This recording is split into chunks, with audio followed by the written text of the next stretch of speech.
Hello and welcome to the Turkmeister's mental health story, week 2. Yeah, so this one I'm going to go more into depth about like the beginning stages when I started. Well, basically when I first had panic disorder and anxiety, and coming to terms with it at that age. I was like 19, I think, 18. Yeah, 18, 19, and yeah, it took me up to like now when I'm 30. So yeah, to accept it. But basically, yeah. So I've had instances where I've had like what I'd say is a so-called panic attack. One that comes straight from the top of the head was me and one of my best mates, Adam, and my parents went to Malta. I think about 15. I was definitely 15, 14, something like that. And yeah, it was great holiday. Love Malta. Definitely go back and definitely recommend it. Anyway, we're on the way back, and it's like the middle of the night. Like 2, 3 a.m. in the morning. We're on the plane. Me and my best mates got some wine just before we went to the airport, so I'm absolutely knackered. So I fell asleep, and next thing I know, I wake up. You know, when you wake up and you're like, whoa, where the hell am I? That's what happened. I was like, whoa, where am I? And then I realised I was on a plane. Then all of a sudden, I'm like, holy crap, I can't get out. I'm on a plane. And that's when I started hyperventilating. I didn't have a clue what was wrong with me. At that stage, I thought I was sick or something. So I had to switch places with my mum. And I had to sit with my dad with a brown paper bag for the whole flight. Anyway, that was like a one-off. Saying a one-off, I've always gone to concerts, love seeing the bands live. However, I think it's claustrophobia, to be fair. Like when I'm in all together, I always feel uneasy growing up in that situation. So I don't know if it's brain chemicals or you're born with it, or I have no idea, but that's something to look into, I suppose. So as a professional psychiatrist can probably tell you. But yeah, I never learned. I truly believe, like, on the last video, I said about learning what panic attacks are, and once your brain learns what panic attack is, it knows. It's like riding a bike. It'll do it to get you out of certain situations where you don't want to be in. Just some stuff like that. And yeah, my brain never learned the panic attacks from them instances, so I was completely fine. Anyway. Fast forward, and I'm 18 now. Me and my two best mates, Adam again and Ross Mack, and his name is. We go to Ibiza with our parents as well, like mine and Ross's parents, and we're on the way there. My dad's just finished a night shift, and we've gone straight to the airport once he finished. Anyway, I'm there sitting with my mates, we're having a good time, having a laugh. You know what I mean? We're 18, having a few cans on the plane, like that big. Couldn't even get a 3-year-old drunk, I don't think. And anyway, and then all of a sudden I heard my mum scream, and I've never heard anybody else scream what I screamed like in my life. And I turned around and my dad's just there like basically unresponsive.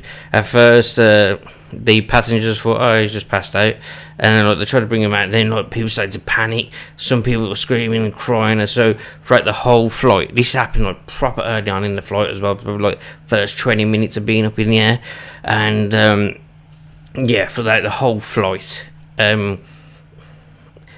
I thought my dad was dead, basically, because they took him to the back of the plane and there was just nobody telling us anything. My mum's in hysterics. I'm ending up sitting with my best mate Ross, like I just said, Nan. God bless her soul. And she comforted me throughout the whole flight, I swear to God. From that, she's an angel, trust me. And if Bandy Mackie, you're watching, yeah, you know what I'm on about. And yeah, she comforted me throughout the whole flight. And then when we landed, our hospital crew comes storming in. They was just saying that his blood sugar was low or something, and never really got a proper diagnosis, obviously, because we were in Spain at that point. And yeah, I just didn't. I loved the holiday when I was out with my mates when we was getting drunk, but throughout the whole holiday, I was just fixed. I want to go home. I want to get my dad to the doctors. You know what I mean? Find out what happened, because that was horrible. And yeah, then we come back, everything's fine, he was checked out fine, but then a week later, I already booked up with my mates for my 18th kind of official lads holiday. The 4 of us, me, Matt Brown, Paul Britton, and Jamie. I can't remember his second name. Anyway, and yeah, we go to Magaluf. Loved it. One of the best holidays I've ever been on. Come back, fine. We were like, damn, we're booking up again. So we book up again, like later in the year, about the same time next year, kind of thing. And yeah, so it's a week before the holiday, and we all go to McDonald's. We meet up town, even like Birmingham City Centre, and we meet up in McDonald's. We're all there having a chat, having a laugh, and all of a sudden I just felt weird. Like, just felt really weird. And so we went out McDonald's. Then all of a sudden, it felt like I was smacked off my tits, man. Like, I was just drunk. Like, everything was spinning, but it wasn't the nice drunk. It was like the bad one, where everything's spinning. Like, I was like, whoa, what the hell is going on? It was like some laced McDonald's burger or something. And yeah, I was not good at all. And this is how bad it was. Got like halfway up the high street, and a policeman stopped me over and tried to accuse me of underage drinking, even though I was 19. Underage drinking, and I'm like, I'm seriously not drunk. I really need to go home. I just don't feel well. I thought it was food poisoning. Something.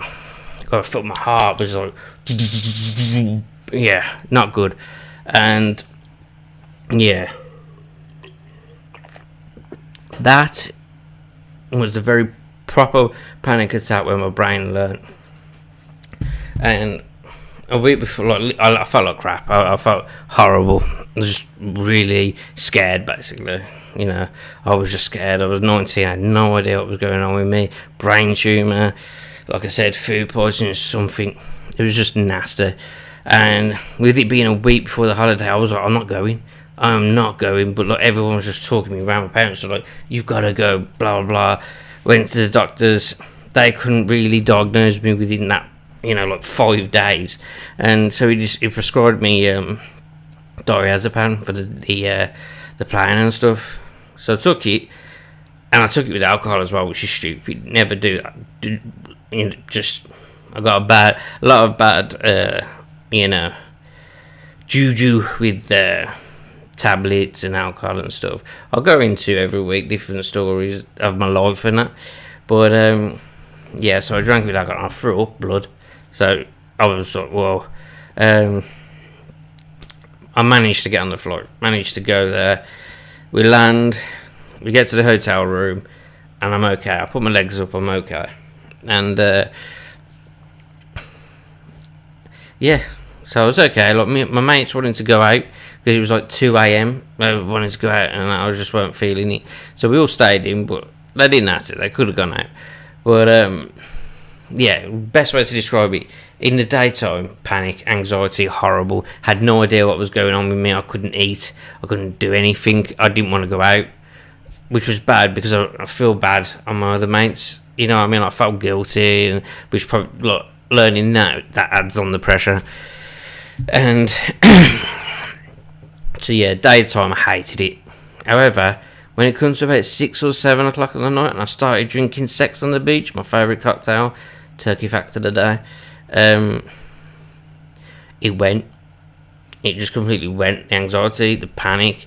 I turned into me, this cocky 5'6". Yeah, I was turning into me.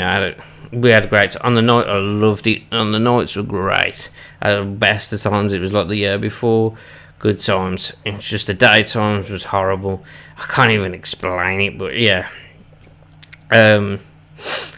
Yeah. So we come back. I'm okay. I'm glad to be home and stuff. I didn't want to go on the holiday because of what I was feeling, but still enjoyed myself. I still did. And that was with Paul Britton, Dave Hewitt, and my other mate Adam, that I mentioned earlier. Yeah, good holiday.